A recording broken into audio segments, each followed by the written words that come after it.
souhaite la bienvenue, en fait, vraiment à Francis Gauthier qui vient nous faire une belle présentation sur DevSecOps.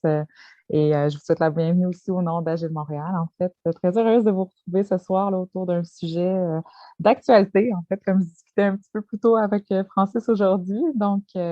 Bref, puis d'ailleurs, je vous invite aussi juste à rappeler que prochainement, il va y avoir un événement avec Agile Open ici le 16 juin. Donc, vraiment, bienvenue aux personnes qui ont envie de pouvoir se retrouver en personne un peu dans le milieu de l'agilité. Là, c'est le premier événement depuis un bon moment quand même. On va pouvoir se voir de face à face. Voilà. Je te passe la parole, Francis. Bonne rencontre à tous et à toutes. Merci beaucoup, Kim. Bonjour tout le monde. Avant de débuter la présentation, j'aimerais vérifier deux choses. Est-ce que vous pouvez me confirmer que vous voyez bien le partage d'écran et que vous m'entendez bien aussi? Oui, aux deux réponses, aux deux questions. Excellent. D'abord, on peut débuter. Merci tout le monde d'assister à la présentation de ce soir. Ça me fait plaisir de donner une conférence dans le cadre d'Agile Montréal pour une toute première fois. Donc, euh, La présentation de ce soir, c'est déplacer la sécurité dans l'agilité à l'aide de DevSecOps. Je vais peut-être faire une petite présentation de moi-même en premier lieu. Mon nom est Francis Gauthier. Je suis ingénieur de logiciel chez Dun Technologies. Dun Technologies, on fait des développements de logiciels sur mesure. Parfois, on a touché à la sécurité puis à introduire ça dans l'agilité en même temps. J'ai fait mes études à l'École de technologie supérieure et j'ai gradué en 2012 et en 2019 pour le DSS. J'ai plusieurs certifications Microsoft, incluant aussi la méthodologie cosmique. Vous pouvez voir mon profil LinkedIn et m'inviter sur votre réseau si vous voulez suite à la rencontre. Donc, euh, comment introduire la sécurité dans l'agilité? Pourquoi la sécurité, c'est important ces temps-ci? Tout simplement parce qu'il y a encore beaucoup de systèmes qui sont vulnérables. Pour vous donner un exemple, le OWASP, qui est le Open Web Application Security Project, identifie à chaque année les top 10 des vulnérabilités les plus fréquentes sur le marché. La première vulnérabilité qu'on voit souvent, c'est la mauvaise utilisation des autorisations. Tous les utilisateurs, tout système qui peut escalader les privilèges. En second lieu, le OWASP identifie aussi la mauvaise utilisation de la cryptographie, comme par exemple utiliser des fonctions de hachage qui sont désuètes, comme par exemple SHA-1 ou MD5. Par la suite, on a les injections, comme les injections SQL ou le cross-site scripting.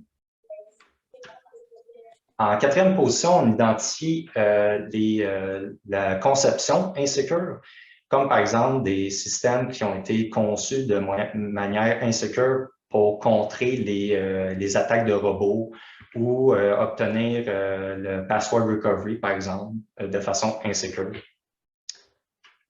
En cinquième position, on a les mauvaises configurations.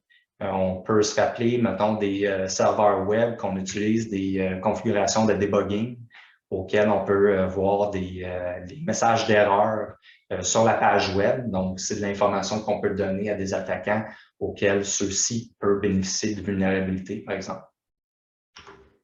En sixième position, on retrouve toutes les librairies et les composantes qui sont vulnérables.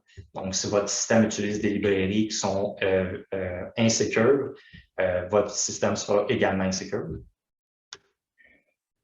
En septième position, on retrouve la mauvaise gestion de l'identification et de l'authentification. Donc, par exemple, un attaquant qui arrive à usurper l'identité d'un utilisateur. En huitième position, on trouve la mauvaise gestion de l'intégrité des données, comme par exemple, on ne vérifie pas correctement la sérialisation, désérialisation des données ou de vérifier que la donnée a bien été signée avec la bonne clé qu'on s'attend. Ou du moins, un autre exemple, c'est une donnée a été altérée dans la base de données de façon une donnée qui a été altérée par quelqu'un qui n'avait pas l'autorisation. En avant-dernier, on retrouve la détection insuffisante, que ce soit par la journalisation ou l'insuffisance de monitoring. En moyenne, je crois, dans une conférence, j'avais vu que la moyenne de détection des organisations était autour de 200 jours suite à une attaque ou à une infiltration dans un système. Donc, ce laps de temps-là est vraiment élevé dû au manque de logging ou de surveillance. Et à toute dernière position, on retrouve le Server-Side Request Forgery, ce qui est aussi le Cross-Site Scripting. Donc, l'attaquant, il peut fabriquer une requête et le système ne valide pas que cette requête provient d'une source de confiance. Donc, ici, on peut penser au dernier, une vulnérabilité qui a été très populaire ces derniers temps, comme Log4j. Ça, c'est un scénario aussi qu'il y avait un cross-site scripting. Donc, l'attaquant pouvait changer son payload et le système, à l'autre bout, pouvait exécuter des choses qu'il ne devrait pas. Donc, juste pour rappeler quelque chose, j'ai oublié de mentionner ça au début de la présentation. Ce qu'on va faire, on a une période de questions à la fin de la présentation. Aussi, si vous avez des questions au courant de la présentation, n'hésitez pas à le poser. On va prendre certaines pauses entre chacune des sections pour répondre à vos questions. Donc, gênez-vous pas à poser vos questions pendant la séance. Donc, ici, on peut voir que la majorité des organisations s'équipent d'un processus de DevOps. DevOps, c'est qu'on donne la responsabilité aux développeurs de développer le système et de le mettre en opération et d'effectuer la surveillance de ce système-là. Mais dans des organisations plus traditionnelles, on a tendance à mettre la sécurité dans une autre équipe ou porter la sécurité à la fin du processus de développement logiciel DevOps, ce qui entraîne l'analyse, les tests très, très tard dans le cycle. Puis ceci peut causer certains problèmes. Un des premiers problèmes qui peut arriver, c'est que lorsque la phase de sécurité est à la fin de votre processus, ça peut créer un boulet d'étranglement, un bottleneck. Donc, vous avez un processus de développement très efficace pour livrer rapidement votre logiciel en mode DevOps. Donc, vous faites des incréments, version 1, 2, 3. Et lorsque vous donnez votre version de votre logiciel à l'équipe de sécurité, celle-ci va effectuer l'analyse des vulnérabilités et les tests et va peut-être identifier certaines vulnérabilités dans votre système. Et qu'est-ce qui arrive dans ce temps-là, c'est que l'équipe de sécurité va se retourner vers les développeurs, va dire, ben, on ne peut pas publier l'application, donc recommencer le travail, corriger la vulnérabilité, refaites vos processus de publication, build, de test, et on va retourner revérifier la sécurité par la suite. Donc, ça crée un certain bottleneck pour publier votre application, relâcher votre application. Un autre enjeu, c'est que dans le passé, ou dans des systèmes plus traditionnels, on avait tendance à créer un serveur monolithique. Donc, toutes les composantes, la logique ou l'aspect du système était centralisé dans un seul serveur. Donc, c'était plus couplé, mais la surface d'attaque était plus... le système était moins complexe, mais la surface d'attaque se résumait juste sur le serveur monolithique. Mais dorénavant, de nos jours, les systèmes deviennent de plus en plus complexes. On peut retrouver des conteneurs qui parlent à des microservices, qui ont plusieurs API, et toutes ces composantes-là permettent de rendre non seulement le système plus complexe à tester la sécurité, mais aussi augmente la surface d'attaque. Donc, un attaquant peut s'en prendre aux conteneurs ou aux microservices ou à vos API, par exemple. Donc, la surface d'attaque est beaucoup plus large pour vérifier la sécurité. Je suis sûr que vous êtes familier avec ce graphique-là. Le graphique qu'on voit ici, c'est le coût de correction des défauts. Donc, on sait que lorsqu'on identifie une erreur dans le logiciel, son coût de correction de ce défaut-là est beaucoup plus élevé lorsqu'on corrige, lorsqu'il est identifié et corrigé tard dans le processus de développement. Mais ça s'applique aussi pour la détection et la correction des vulnérabilités. Donc, quand votre phase de sécurité est à la fin de votre processus de développement logiciel, le coût de corriger cette vulnérabilité-là est beaucoup plus élevé lorsque c'est à la fin de votre processus. Donc, on peut voir une similarité à travers ce graphique-là. Donc, comment on peut régler ces problèmes-là? La solution efficace, c'est de ramener la sécurité vers le développement, le DevOps, qui est votre développement logiciel, votre cycle de développement logiciel. Et cette opération-là, c'est ce qu'on appelle le shift left. Donc, on prend la sécurité qui est à la fin du processus de développement logiciel et on le ramène à l'intérieur du développement, du processus de développement logiciel qui va devenir maintenant le DevSecOps.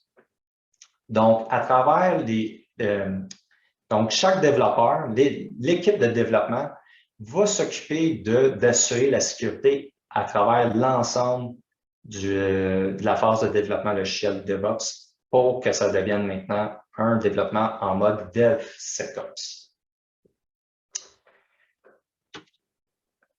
Est-ce qu'il y a des questions présentement? Donc, j'en vois pas dans le chat, donc on va passer à la prochaine section. Donc, étant donné qu'on connaît qu'est-ce que le DevSecOps et le Shift Left, il y a certaines familiarités aussi avec le manifeste agile. Donc, dans le manifeste agile, on retrouve 12 principes à appliquer pour appliquer l'agilité. Et on retrouve certains principes aussi qui sont disponibles dans un manifeste de DevSecOps que je vais vous présenter à l'instant. Dans le manifeste DevSecOps, il mentionne plusieurs principes à appliquer, dont le premier, c'est se pencher sur le problème plutôt que toujours dire non.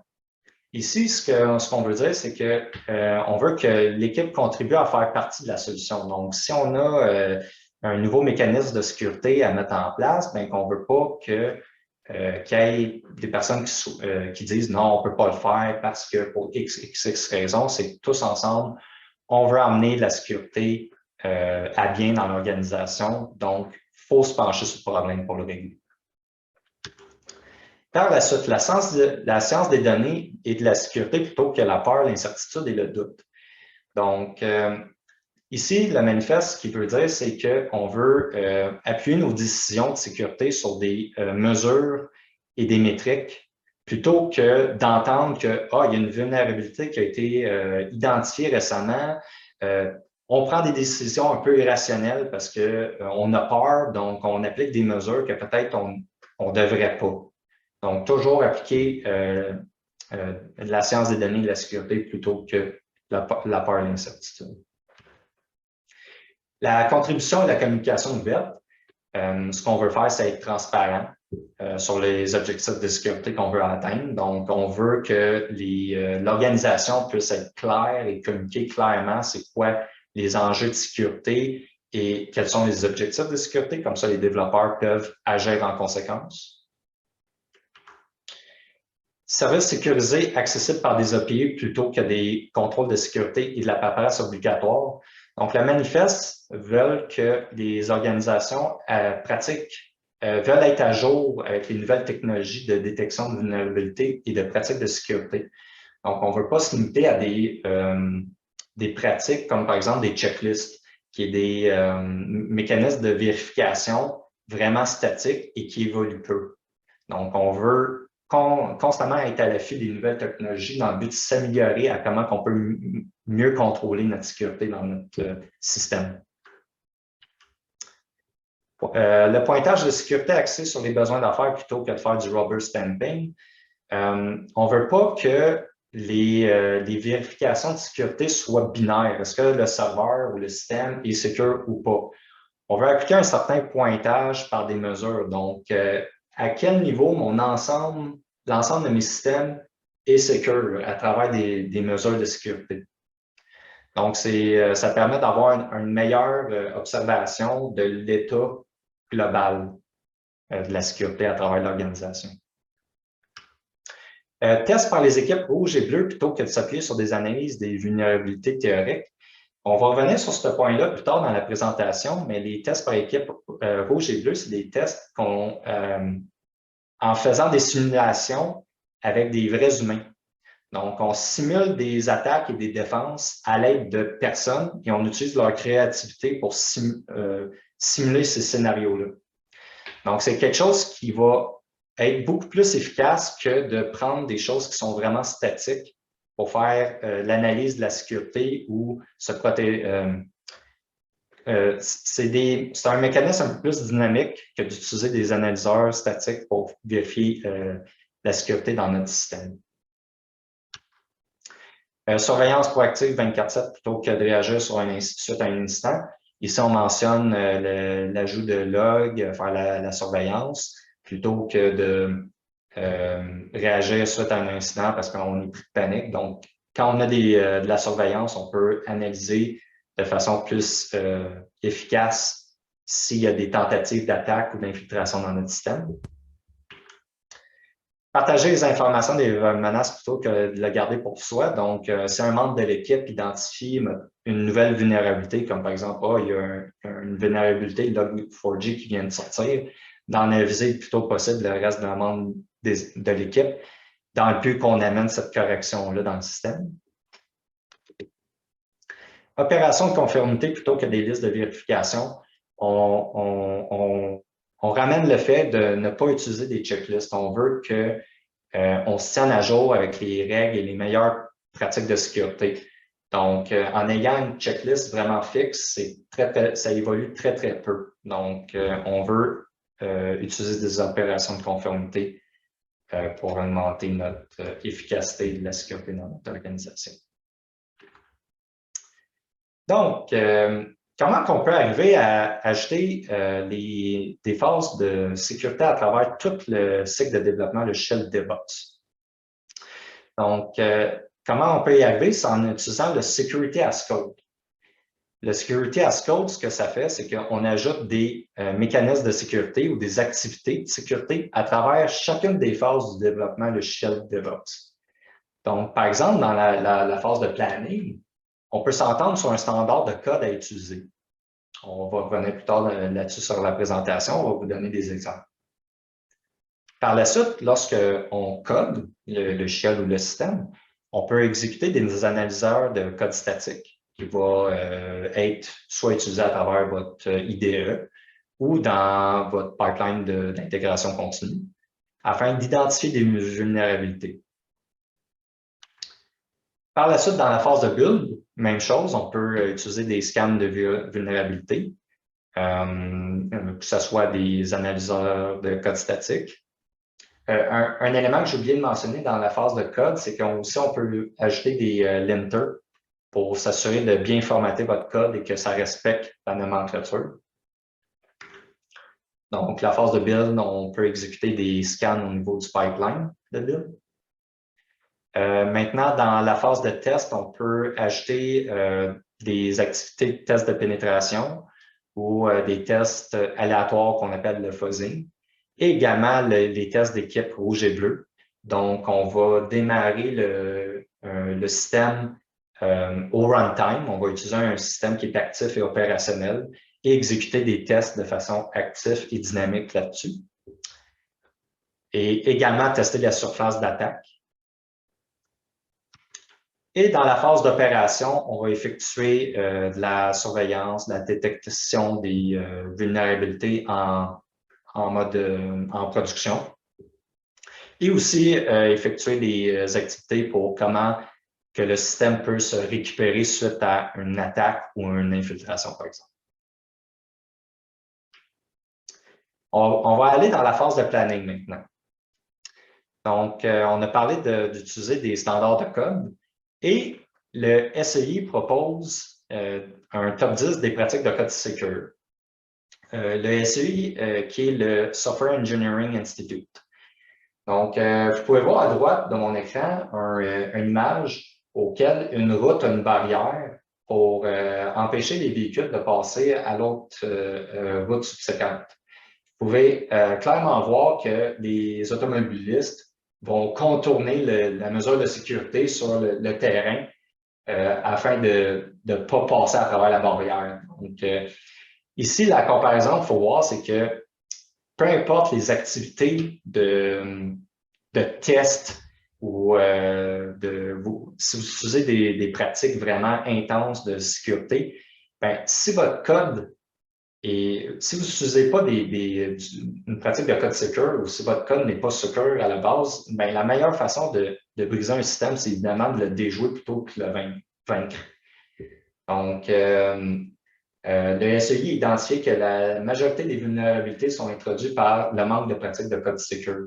Il y a un exemple que je peux faire avec l'image qu'on a ici, c'est que, par exemple, vous avez tout un mécanisme de gestion de mots de passe ultra secure avec un salt, un hash, toutes ces choses-là, mais votre système envoie le mot de passe en clear text via HTTP. Donc, toutes ces mesures de sécurité-là que vous avez rajoutées, ben, ne servent pas à grand-chose parce que l'attaquant peut tout simplement contourner ça en visualisant le mot de passe en clear text via HTTP. Donc, dans la première pratique de code secure qu'on peut retrouver proposée par le SEI, c'est évidemment valider les entrées du système. Donc, toute source d'entrée qui proviennent d'une source qui ne fait pas, pardon, tout input qui rentre dans votre système qui ne provient pas d'une source de confiance, vous devez vous assurer de vérifier si c'est valide. Donc, par exemple, si vous recevez des commandes administrateurs via un payload, ben, ça ne fait pas de sens dans votre système, donc vous devez rejeter ce requête-là. Compiler le code avec les niveaux d'avertissement le plus élevés, c'est possible via votre IDE, comme par exemple Visual Studio. Si vous pouvez activer une option dans Visual Studio, que si moindrement il y a un warning, comme par exemple, il y a un secret de disponible dans le code, ça lance un warning, ben, Visual Studio va tout simplement pas compiler votre code. Donc, c'est une manière d'être proactif, d'éviter qu'un secret se relâche dans le dépôt de code et que ça devienne public, par exemple. Donc, vous pouvez activer ces options. Évidemment, s'assurer de faire une architecture, une conception qui correspond à vos politiques de sécurité. Un exemple que je peux donner, c'est que, par exemple, si vous avez une composante dans votre système qui utilise différents niveaux de permission, comme par exemple une permission administrateur et une permission régulière, bien, peut-être c'est plus sage de séparer en deux sous-systèmes auxquels chacun a besoin de leur permission nécessaire pour exécuter leurs tâches différemment. Comme ça, vous divisez pour régner. Donc, tout en assurant de créer un flux de communication entre les deux pour qu'ils se partagent l'information. Donc, c'est une façon d'empêcher que peut-être un système d'empêcher un système d'escalader les privilèges quand il ne devrait pas pour sa tâche.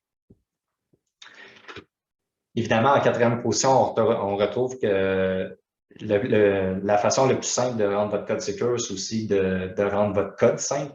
Du code plus complexe peut introduire plus de vulnérabilités. Toujours pratiquer la gestion des accès ou de la gestion des permissions en donnant le refus par défaut. Donc, ça, on voit ça dans Windows, les systèmes d'exploitation. Donc, toujours refuser et de donner les permissions par la suite, petit à petit. Comme le point précédent, ben, on veut adhérer au principe du privilège minimum, donc donner les permissions nécessaires, seulement nécessaires à vos utilisateurs et vos systèmes dans le but d'accomplir seulement leurs tâches. Donc, il y a certains systèmes où on peut, des personnes donnent admin au système et ça fait en sorte que ça escalade les privilèges quand ça ne devrait pas. Nettoyer les données envoyées aux autres systèmes. Donc, étant donné que vous comprenez le contexte de l'utilisation de ces données-là, ben, quand on fait le relais aux autres sous-systèmes, ben, on peut s'assurer de nettoyer ces données-là avant de les envoyer. Donc, ça permet d'éviter des erreurs ou d'insérer des vulnérabilités à travers des systèmes subséquents, comme par exemple Log4j. S'il y aurait eu un peu plus de nettoyage de données en amont, ben, peut-être que cette vulnérabilité-là n'aurait pas eu lieu, puisque ça a été des données qui sont un relais à d'autres sous-systèmes, sous-composantes. Pratiquer la défense en profondeur. Ici, le SEI, ce qu'il veut dire, c'est qu'on veut ajouter de la sécurité à tous les niveaux, tous les layers du logiciel, c'est-à-dire la couche interface utilisateur, que ce soit la couche logique d'affaires et que ce soit la couche de data layer. Parce que plus que de couches et de niveau de sécurité, plus que ça devient difficile à un attaquant de s'introduire dans votre système ou de bénéficier d'une vulnérabilité. Par la suite, utiliser des techniques d'assurance de qualité efficaces. Donc, on veut rajouter, par exemple, des tests de pénétration ou des tests de fuzzing ou d'autres activités d'assurance qualité qui vont empêcher d'introduire des vulnérabilités dans le système. Et en dernière position, on retrouve évidemment d'adopter une pratique de code secure. Donc, si on n'a pas de pratique de code secure, c'est sûr qu'on va introduire des vulnérabilités dans le système. Parfait. Donc, ça va comme ça. On va passer à la prochaine section. Maintenant, au niveau du coding, qu'est-ce qu'on peut ajouter pour rendre notre système et logiciel encore plus sécure? Je pense que vous êtes familier avec le principe de code review. Le code review, pour ceux qui ne le savent pas, c'est une revue de code par les pairs dans le but d'identifier peut-être des erreurs dans votre code ou juste d'assurer que ça respecte le standard de code entendu. Donc, le code preview, c'est une activité avant le code review. Donc, on veut s'assurer de vérifier les vulnérabilités, vérifier que le code est sécure avant même de publier le code, le rendre disponible à ses pairs. Donc, c'est une façon de s'assurer que le code est sécure avant même de committer les changements de code. Donc, une façon pour y arriver, c'est qu'on peut s'équiper, on peut utiliser des Git hooks. Dans un repo Git, il y a des hooks qu'on peut utiliser qui sont des instructions en shell qu'on peut exécuter de façon automatique avant de committer vos changements. Donc, on peut ajouter, par exemple, un linter qui va formater votre code automatiquement ou détecter des secrets ou appliquer des standards de code, par exemple. Donc, ça, c'est une façon d'appliquer un certain code preview. Si ces règles-là ne sont pas respectées, comme par exemple un secret a été identifié dans votre code, Git va tout simplement pas vous laisser committer votre changement. Donc, vous devez corriger ça et soumettre un nouveau commit. Un outil que j'aime bien, c'est l'outil pre-commit. C'est un outil en Python qui permet d'exécuter ces mêmes validations-là de détection de vulnérabilité ou de secret ou de linting. Mais la différence avec le GitHub, c'est qu'on peut structurer cette vérification-là à travers un fichier YAML, où est-ce qu'on peut ajouter les différents outils à l'intérieur du fichier YAML. Donc, Git pre-commit, ce qu'il va faire, il va lire le fichier et obtenir ces outils-là de façon automatique et exécuter ces vérifications-là, un après l'autre, de façon automatique. Donc, si jamais il y a une vulnérabilité détectée à travers un des outils utilisés par pre-commit, il va vous empêcher de committer vos changements de code. Un autre aspect vraiment intéressant dans pre-commit, c'est que vous pouvez vous-même vous créer votre outil de détection ou à travers le langage que vous voulez et le rendre disponible sur open source, sur GitHub par exemple, et l'utiliser à travers votre Git pre-commit. Donc, vous pouvez vous-même développer votre outil de vérification de code source. Donc, au moment de la compilation, on est rendu dans le pipeline de build. Qu'est-ce qu'on peut faire pour ajouter la vérification de sécurité? Bien, on peut faire des analyseurs, on peut analyser le code, par exemple, et exécuter certains tests, analyser le code de façon plus boîte blanche. On parle ici de test boîte blanche parce qu'on peut connaître le code source et on connaît également comment que le système est structuré. Donc, pour exécuter de l'analyse ou des tests de façon de boîte blanche dans votre système, vous pouvez vous équiper d'un Static App Security Testing, qui est un analyseur de code statique. qui aura comme rôle de s'occuper de détecter les vulnérabilités et vous émettre un rapport de ça. Donc, vous pouvez avoir des mesures, identifier quelle composante est insécure directement à partir de votre code source. Donc, il y a plusieurs outils qui existent, comme par exemple SonarQube. C'est disponible pour exécuter un analyseur de code source et identifier des vulnérabilités dans votre code. Il y a aussi LGTM qui est plus spécialisé pour des projets open source. Donc, si vous avez un projet sur GitHub, vous pouvez ajouter l'analyseur de code statique LGTM pour identifier des vulnérabilités. Et il y a aussi GitLab qui, dans son fil de pipeline, a son propre analyseur de code source pour identifier des vulnérabilités.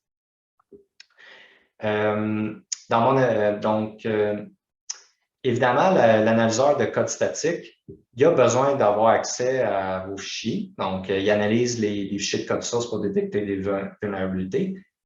Il a absolument besoin d'avoir l'accès à votre code source, donc dans le but de l'analyser. Chose intéressante, c'est qu'on peut aussi l'ajouter comme dans votre IDE. Donc, vous pouvez exécuter l'analyse de code source directement dans votre éditeur préféré. Comme par exemple Visual Code, on peut avoir une extension de LGTM pour exécuter l'analyseur, ou SonarQube est disponible dans .NET Tool, par exemple.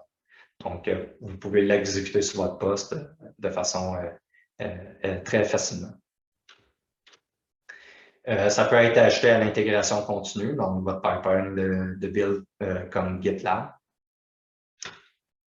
Cependant, ça arrive d'avoir un peu plus de faux positifs. Dans mon expérience avec SonarQube, c'est surtout dans le cadre de projets existants où c'est qu'on introduit SonarQube qu'il peut donner un rapport avec beaucoup de faux positifs identifiés.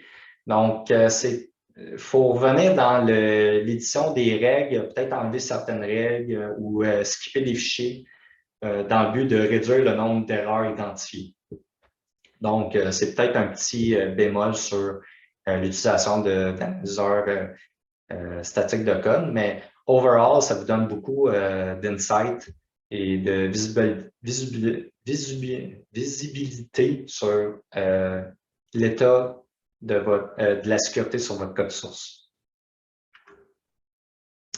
Je vais maintenant parler du Source Composition Analysis, qui est le SCA. C'est aussi un analyseur de code source statique. Cependant, son objectif, c'est d'analyser les dépendances de votre système. Donc, analyser les librairies utilisées dans votre système ou d'autres sous-images, par exemple, utilisées par votre système. Donc, son rôle, c'est vraiment d'analyser les dépendances. À droite, on peut voir le Dependency Check, qui est un outil développé par le WOZAP, que son rôle, c'est d'identifier les librairies qui sont vulnérables dans votre système ou désuètes. Donc, il va vous fournir un rapport de librairies à mettre à jour, dépendamment de sa vérification. En bas, on voit l'engin Docker pour les conteneurs, auquel on peut faire le même principe de vérification de dépendance. Mais cette fois-ci, c'est avec les images utilisées. Donc, par exemple, si vous utilisez une image de Apache vulnérable à l'intérieur de votre image Docker, ben, il existe un outil qui est Docker Scan combiné avec Snyk qui va exécuter une analyse de votre image et identifier s'il existe des dépendances vulnérables à l'intérieur de votre image et si vous proposez de mettre à jour votre image en conséquence. Donc, outil très intéressant, Docker et Snyk ensemble. Comment ça marche un SCA? C'est que je vais prendre comme exemple Dependency Check, c'est qu'il va résoudre la liste de vos dépendances de votre logiciel en lisant le fichier, par exemple, Maven, les fichiers Maven ou NuGet, par exemple. Donc, il va lire les librairies utilisées. Il va sauvegarder l'information sous forme de preuve, c'est-à-dire qu'il va prendre le vendeur, le nom de la librairie, le vendeur qui publie cette librairie-là, le produit et la version. Donc, il va accumuler ces données-là. Par la suite, il va télécharger la base de données nationale de vulnérabilité. il va essayer de trouver des correspondances entre l'utilisation des librairies que vous avez dans votre logiciel et les entrées de la base de données nationale de vulnérabilité pour trouver des correspondances. Et il va vous émettre des rapports pour vous demander pour vous identifier quelles librairies ont une vulnérabilité et si vous devez les mettre à jour et quelles versions sont disponibles pour les mettre à jour. Dans la phase de test de DevSecOps, on va exécuter des tests plus de façon boîte noire. Donc, dans cette phase-là, on a un step qui est opérationnel dans l'environnement de test et on ne connaît pas sa structure, on ne connaît pas le code, on connaît seulement sa surface d'exposition. Donc, comment arriver à exécuter des tests de vulnérabilité en connaissant seulement le système de sa surface? Donc, on peut s'occuper en premier lieu d'un outil qui est un Dynamic App Security Testing, nommé DAST, qui est un analyseur qui est un scanner en fait. Donc, c'est un outil qui va scanner la surface de votre système, identifier quels ports sont ouverts, est-ce que c'est possible de bénéficier d'une vulnérabilité là-dessus.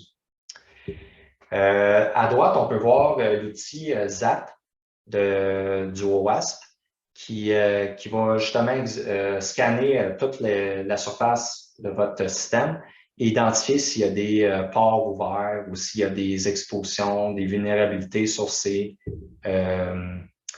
surface-là. Donc, évidemment, il va scanner la surface d'attaque de votre application pour voir s'il y a des vulnérabilités et même essayer d'en bénéficier. Évidemment, ça nécessite une application fonctionnelle. Donc là, on n'est plus en mode statique de code, on est en runtime. Donc, l'application s'exécute. Ça peut aussi s'intégrer dans votre pipeline d'intégration et déploiement continu. Il va essayer de découvrir les vulnérabilités les plus populaires et d'en bénéficier aussi, comme par exemple le cross-site scripting ou des injections SQL. Il va aussi essayer de faire des attaques de données de service. Donc, vu que c'est un outil qui agit comme un robot, il va essayer de faire plein de requêtes pour faire en sorte que votre système ne soit plus capable de répondre à des requêtes légitimes.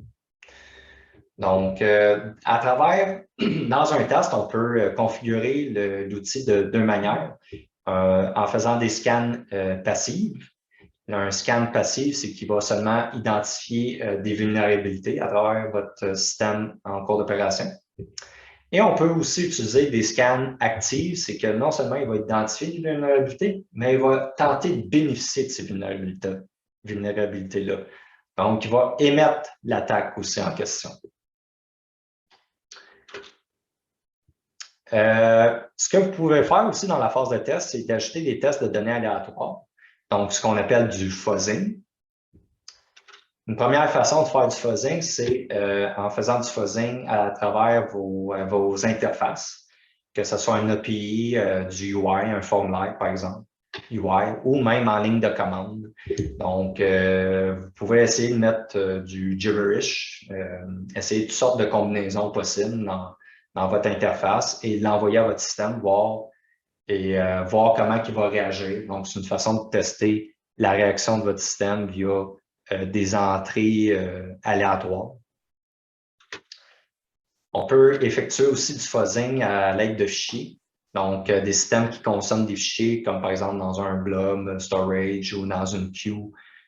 Si on malforme le fichier, comment que le système va réagir? Par exemple, si j'ajoute un null terminator aussi qui ne devrait pas en avoir, comment que le système va réagir? Si je fais de la sérialisation, si le système ça désérialise le fichier, par exemple, si j'ajoute des lignes de commande Linux ou administrateur dans le fichier, comment que le système va se comporter? Est-ce qu'il va les exécuter? Est-ce qu'il va rejeter le fichier? Donc, c'est des façons aussi de tester le fuzzing par fichier. Et aussi, on peut le faire par directement des tests de fuzzing de protocole.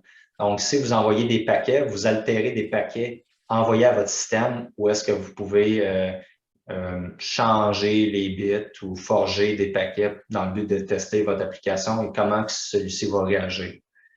Vous pouvez aussi faire des replays.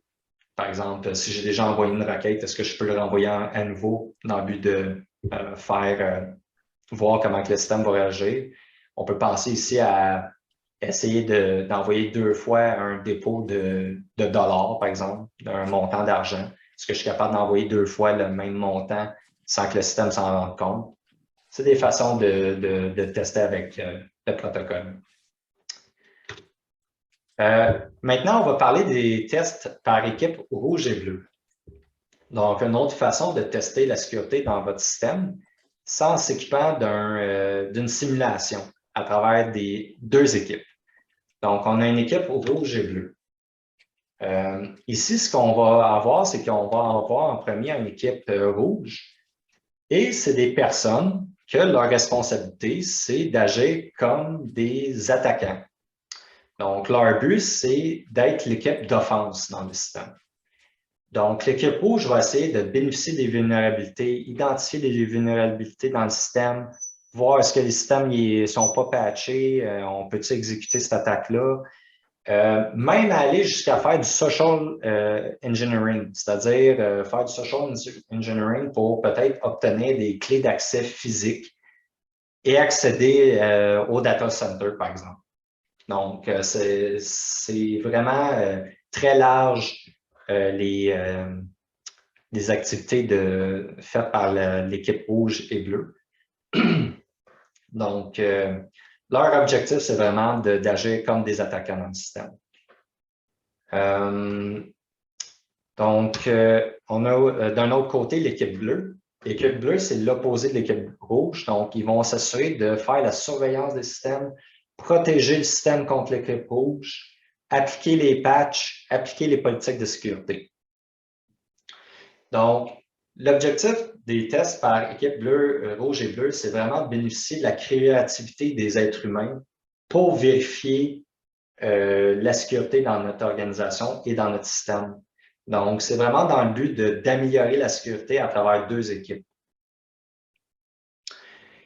Comparativement à des mesures de tests qui sont plus statiques, comme par exemple les analyseurs de code statique ou de dynamique, ben, eux autres sont vraiment codés en conséquence. Ils vont exécuter ces tâches-là vraiment de façon non créative. Donc, en ayant des humains, ben, ils peuvent trouver différentes manières de s'infiltrer dans le système ou de la protéger. Cependant, il faut faire attention à quelque chose. Il ne faut pas voir ça comme une compétition. Comme par exemple, si l'équipe rouge identifie une vulnérabilité, ben, celle-ci ne doit pas se virer vers l'équipe bleue pour dire « Ha! Vous n'avez pas fait votre travail, on a réussi à infiltrer votre système, vous n'avez pas trouvé, il y a une vulnérabilité là, donc on a gagné, fin de l'histoire. » Non, il n'y a aucun gain dans cette communication-là. Donc, il faut éviter de percevoir ça comme une compétition. Et certaines organisations, ce qu'ils font, c'est d'introduire une équipe mauve pour éviter ce phénomène. Donc, l'équipe mauve, son objectif, c'est de favoriser la collaboration entre les 2 équipes. Un peu comme un principe agile comme les principes agiles qu'on voit. Si on veut avoir la collaboration de tous. Donc, si l'équipe rouge identifie une vulnérabilité, d'en communiquer immédiatement à l'équipe bleue à l'équipe bleue, lorsque une vulnérabilité est identifiée, comme ça, l'équipe bleue peut appliquer la patch nécessaire. Et vice-versa, c'est-à-dire si l'équipe bleue voit un outil, un nouvel outil pour de test de pénétration, ben, d'en communiquer le plus tôt possible à l'équipe rouge pour qu'ils puissent faire leur test et l'exécuter. Par la suite, en opération et surveillance, donc, qu'est-ce qu'on peut faire pour ajouter de la sécurité dans cette phase-là, dans le DevSecOps? On a différents mécanismes qu'on peut faire. Donc, le premier et le plus important, je trouve, c'est d'ajouter les logs, la journalisation. Un système qui n'a pas de journalisation, ça devient très difficile d'identifier des attaques ou des infiltrations dans le système. Comme j'ai mentionné au début de la présentation, en moyenne, la moyenne de détection suite à une attaque en nombre de jours est à peu près de 200 jours. Et ça, c'est dû sur le manque de journalisation ou de surveillance dans le système.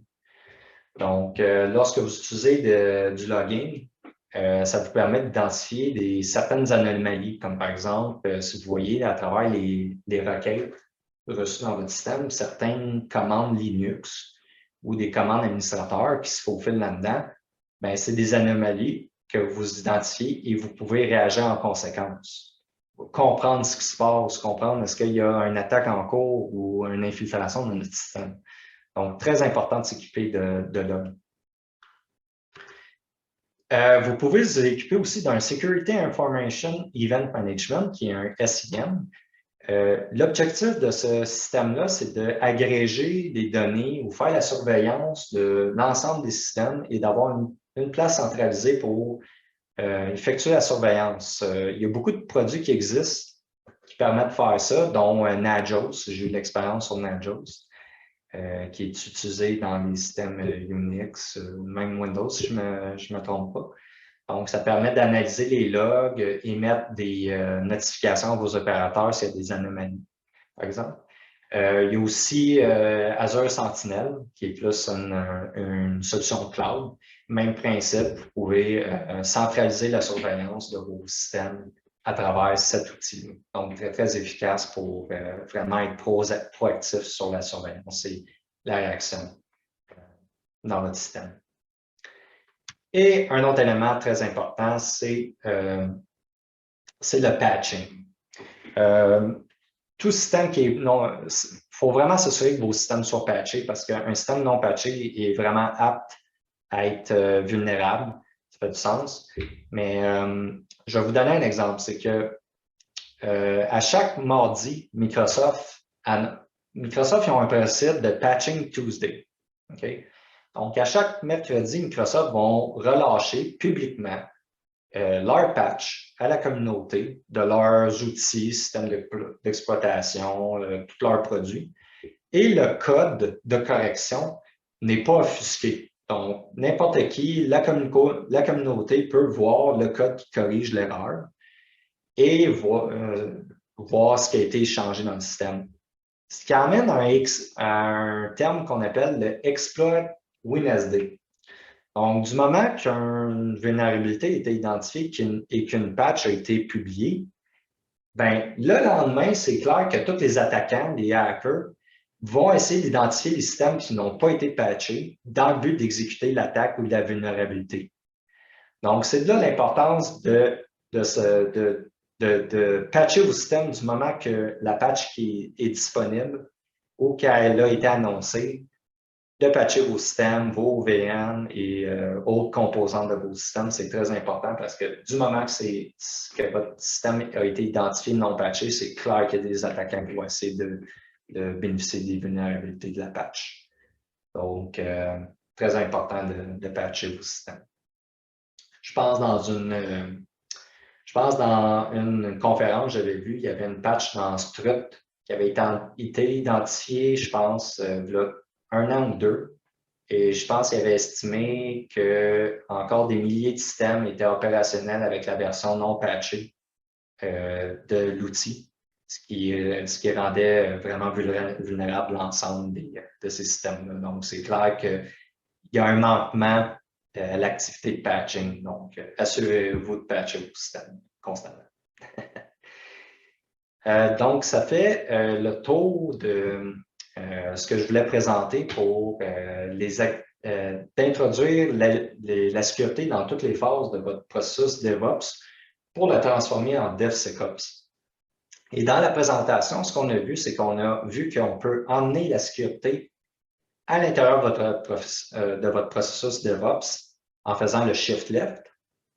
Donc, vous pouvez maintenant effectuer toutes les activités de sécurité à travers l'ensemble du cycle de développement logiciel DevOps.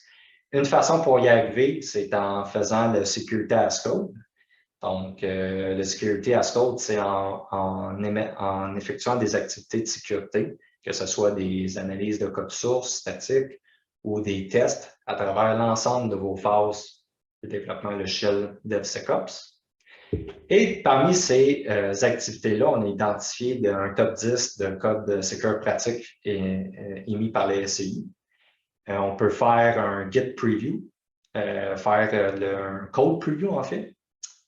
On peut aussi, dans la phase de build, de pipeline de build, utiliser des analyseurs de code statique ou des analyseurs de dépendance, comme les librairies ou d'autres composantes dans vos images Docker. Par la suite, dans la phase de test, on peut exécuter différents tests pour vérifier si votre système est vulnérable, que ce soit des tests de façon dynamique à l'aide d'un DAST, que ce soit par des tests de fuzzing ou des tests d'équipe rouge et bleue. Et en mode opération, lors de la phase d'opération, on peut ajouter les logs, assurez-vous de patcher vos systèmes et évidemment de vous équiper d'un outil comme un SIEM pour faire la surveillance de tout votre système au complet sur la sécurité. Donc, ça conclut la présentation de DevSecOps, comment on peut introduire la sécurité dans l'agilité. Donc, ça me fait plaisir d'avoir présenté ça dans le cadre de Agile Montréal. Donc, on peut passer à la période de questions. Merci vraiment, Francis. Là. Donc, plein d'outils, de processus pour aussi s'assurer d'intégrer ça puis d'éviter des goulots d'étranglement, comme tu mentionnais au départ. Est-ce qu'il y a des questions parmi les personnes qui sont présentes aujourd'hui? Je pense que j'aurais une petite question. Moi. Au début, tu as présenté le manifeste DevSecOps. Et puis, il y avait un point sur sciences des données versus la peur. Puis, j'aimerais ça que tu élabores un petit peu là-dessus, comment on peut mettre à profit justement la science des données pour nous aider à avoir un processus plus sécure de développement, dans le fond. Un exemple, je peux te donner, peut-être qu'il me vient en tête, je vais retourner au manifeste ici. C'est que je vais donner un exemple de Log4j. C'est que tout le monde connaît la vulnérabilité qui a sorti Log4j. Je pense que ça a fait les médias beaucoup.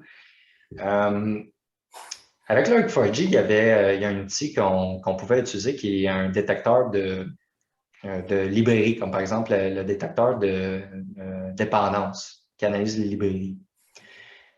Nous autres, chez Don, on est des consultants, on travaille sur plusieurs projets de différents clients. Puis je vais vous dire que ça a très, très réagi, cette annonce-là, à travers tous les clients. Okay? Donc, il y a eu des clients qui ont beaucoup été pris de panique. Oh mon Dieu, mon système il est vulnérable. Mais en fait, c'était pas basé sur une mesure que est-ce que ton système utilise la librairie ou non? Ou est-ce que le système utilise l'option qui permet d'avoir cette vulnérabilité-là? Donc, il y avait beaucoup de nuances là-dessus. Donc, on a eu beaucoup de clients qui nous demandaient, vérifier que mon système il est secure. Est-ce qu'il utilise Log4j? Mais non, parce qu'on a exécuté l'analyseur là-dessus et ça nous confirme de un, on n'utilise pas la librairie et de deux, on n'utilise pas les options de ça. Et de trois, on a déjà patché on a déjà appliqué à patch. Donc, on a eu différents clients que même eux autres, à l'intérieur de leur produit, ils ne l'utilisaient même pas. Donc, il n'y avait aucune raison d'être inquiet à la base. Donc, c'est un peu ça qu'on veut dire par utiliser la science des données plutôt que la peur. Donc, s'il y a une vulnérabilité qui est annoncée, de ne pas être pris de panique, c'est d'aller valider, oui.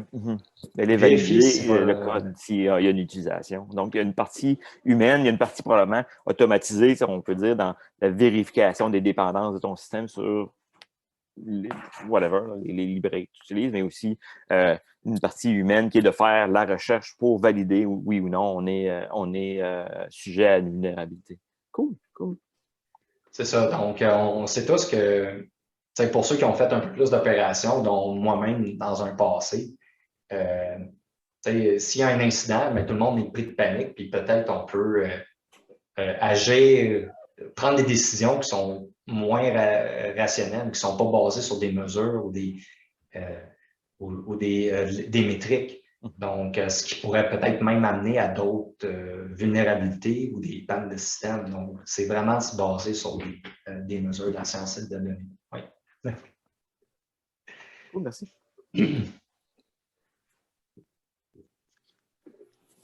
Est-ce qu'il y a d'autres personnes qui ont des questions à propos de la présentation, des expériences qu'ils voudraient partager?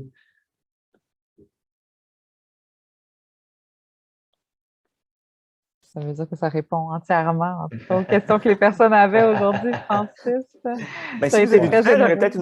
peut-être une autre question si vous avez du temps. OK, oui, OK. Je vais vous laisser poser votre question. J'ai une petite anecdote à vous présenter aussi concernant la sécurité.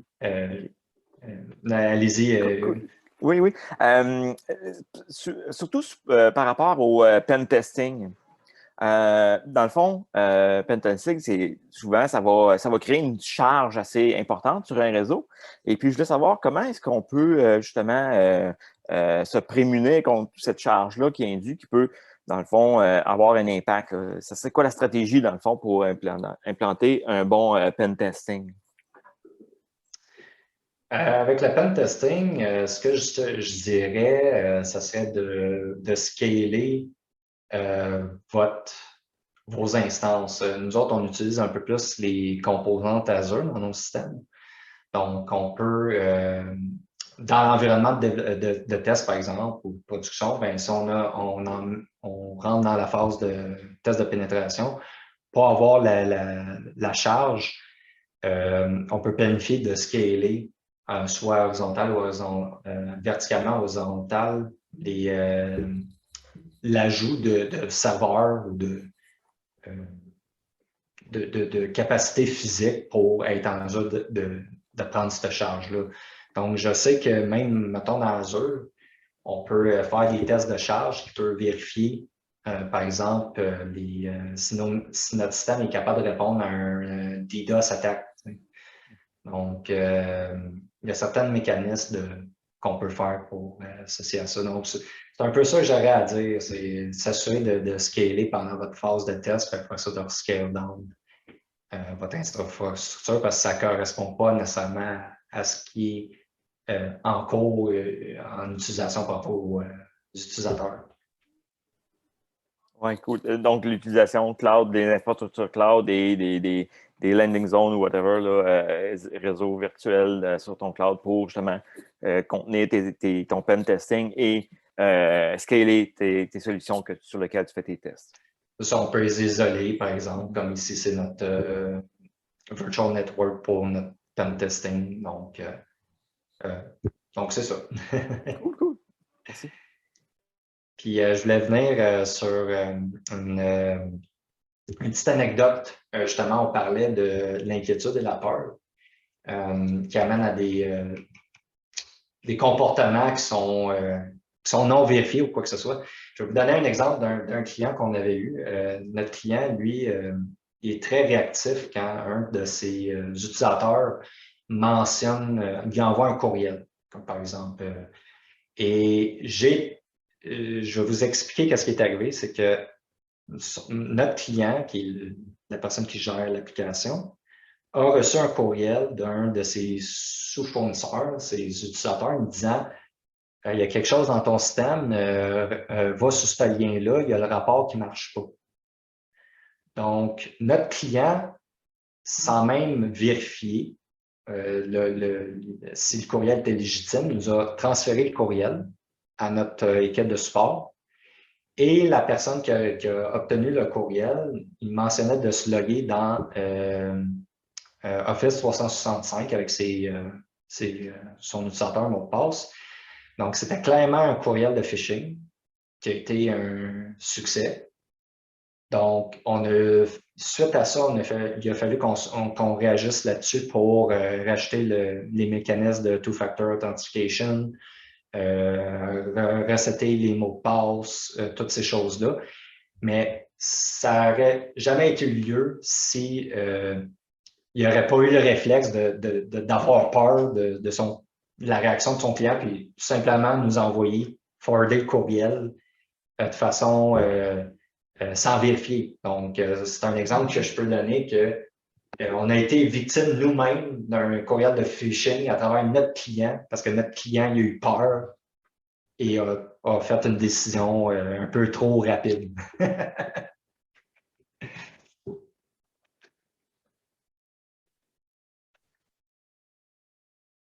Et merci à nouveau, vraiment, Francis. Puis à toutes les personnes qui ont su alimenter un peu les échanges, là, c'est super apprécié.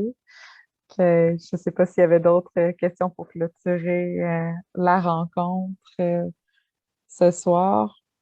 Beaucoup de partage d'un beau contenu, en fait, là, puis ce sera accessible. D'ailleurs, Francis m'a déjà fait parvenir la présentation que je vais vous envoyer aussi par courriel par la suite. Donc, je crois que ça met fin à notre rencontre ce soir, Francis. Ça fait le tour de ton côté également. Ouais. Génial. Ouais, merci beaucoup tout le monde d'avoir assisté. Ça me fait vraiment plaisir de participer pour une première fois à Gilles Montréal pour une première conférence. Puis j'espère que vous avez vraiment apprécié la présentation. Vous allez voir si vous voulez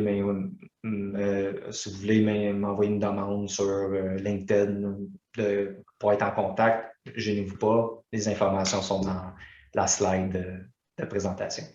Ouais. Merci énormément. Bonne soirée à tous et à toutes. À Merci bientôt. beaucoup. Au revoir.